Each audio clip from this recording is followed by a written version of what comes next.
Shanghai सहयोग संगठन यानी कि इसको की बैठक हो रही थी। प्रधानमंत्री मोदी डांट रहे थे, बिना नाम लिए पाकिस्तान को लताड़ रहे थे। और बड़ी बात है कि इस दौरान चीन भी मंच पर मौजूद था। वर्चुअली ये बैठक हो रही थी, लेकिन इस बैठक के दौरान प्रधानमंत्री ने जो कुछ भी कहा, इन सब बातों को रूस के राष्ट्रपति व्लादिमीर पुतिन भी सुन रहे थे। लेकिन इस फटकार के बाद पाकिस्तान बुरी तरीके से बौखला गया है और बौखलाहट में उसने भारत पर हमला किया है। पाकिस्तान ने हमला करते हुए क्या कुछ कहा है वो आपको बताएं, लेकिन उससे पहले प्रधानमंत्री मोदी ने क्या कहा वो जानना बहुत जरूरी है। पीएम मोदी ने कहा, आतंकवाद किसी भी रूप में हो, हमें उसके खिलाफ मिलकर लड़ाई लड़नी होगी।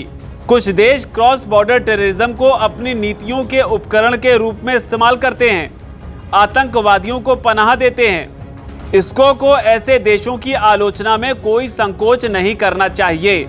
तो यहाँ पर पीएम मोदी बिना नाम लिए पाकिस्तान को लताड़ रहे थे। आसान भाषा में समझें तो पीएम मोदी यहाँ ये कहना चाहते थे कि इसको के देशों को यानी कि शंघाई सहयोग संगठन के जो सदस्य देश हैं उनको पाकिस्तान की आलोचना करने में कोई संकोच नहीं करना चाहिए। हालांकि उन्होंने पाकिस्तान का नाम नहीं लिया।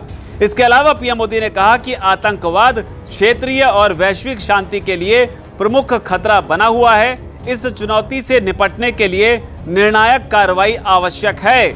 आतंकवाद चाहे किसी भी रूप में हो, किसी भी अभिव्यक्ति में हो, हमें इसके विरुद्ध मिलकर लड़ाई करनी होगी। प्रधानमंत्री जिस वक्त ये बात कह रहे थे, वर्चुअली उस समय शहबाज शरीफ पाकिस्तान के प्रधानमंत्री टकटकी लगाए प्रधानमंत्री मोदी की सारी बातों को सुन रहे थे। मौका उन्हें भी मिला बोलने का। उन्होंने क्या कहा वो भी समझिए। शहबाज शरीफ ने कहा कि आतंकवाद के सभी रूप और तरीकों की, इसमें राज्य प्रायोजित आतंकवाद शामिल है, कि निश्चित रूप से निंदा की जानी चाहिए। किसी भी तरह से लोगों की हत्या को न्यायोचित नहीं ठहराया जा सकता। शहबाज शरीफ ने आगे कहा कि पाकिस्तान आतंकवाद से लड़ने के लिए प्रतिबद्ध है, लेकिन आतंकवाद का इस्तेमाल राजनयिक हथियार के रूप में नहीं किया जाना चाहिए। इसके बाद उन्होंने कश्मीरियों का नाम लिए बिना ही आत्मनिर्णय के अधिकार और अल्पसंख्यकों के अधिकारों पर ज्ञान दिया। शहबाज शरीफ ने कहा, जो लोग कब्जे में हैं उन्हें भी मूलभूत अधिकार और स्वतंत्रता की गारंटी दी जानी चाहिए।